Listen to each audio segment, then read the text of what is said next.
There's no feeling more intense than starting over. If you deleted your homework the day before it was due, as I have, or if you left your wallet at home and you have to go back after spending an hour in the commute. If you won some money at the casino and then put all your winnings on red but it came up black. If you got your best shirt dry cleaned before a wedding and then immediately dropped food on it. If you won an argument with a friend and then later discovered that they just returned to their original view. Starting over is harder than starting up. If you're not ready for that, like if you've already had a bad day, then what you're about to go through might be too much. Feel free to go away and come back. I'll be here. Alright, thanks for coming with me on this trip. I'll understand if you have to take a break at any point. Just find a safe place to stop and quit the game. And don't worry, I'll save your progress, always. Even your mistakes. This game is a homage to a free game that came out in 2002, titled Sexy Hiking. The author of that game was Jazuo, a mysterious Czech designer who was known at the time as the father of B games. And B games are rough assemblages of found objects. Designers slap them together very quickly and freely, and they're often too rough and unfriendly to gain much of a following.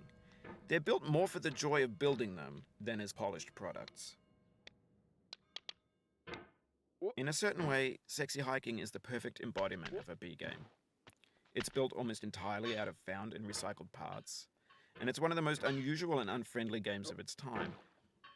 In it, your task is simply to drag yourself up a mountain with a hammer.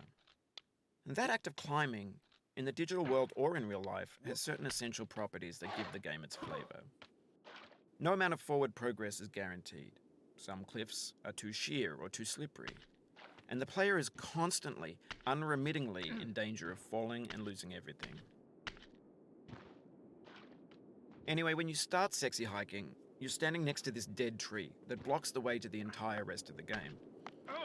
It might take you an hour to get over that tree, and a lot of people never got past it. You prod and you poke at it, exploring the limits of your reach and your strength, trying to find a way up and over.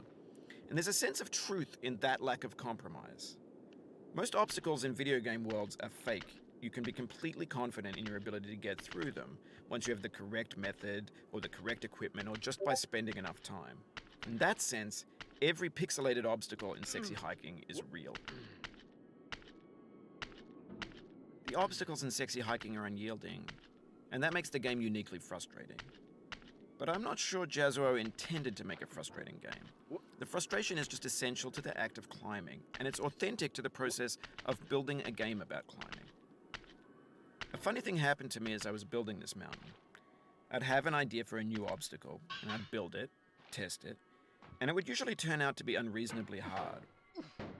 But I couldn't bring myself to make it easier. It already felt like my inability to get past the new obstacle was my fault, as a player rather than as a builder. Imaginary mountains build themselves from our efforts to climb them, and it's our repeated attempts to reach the summit that turns those mountains into something real. When you're building a video game world, you're building with ideas, and that can be like working with quickset cement.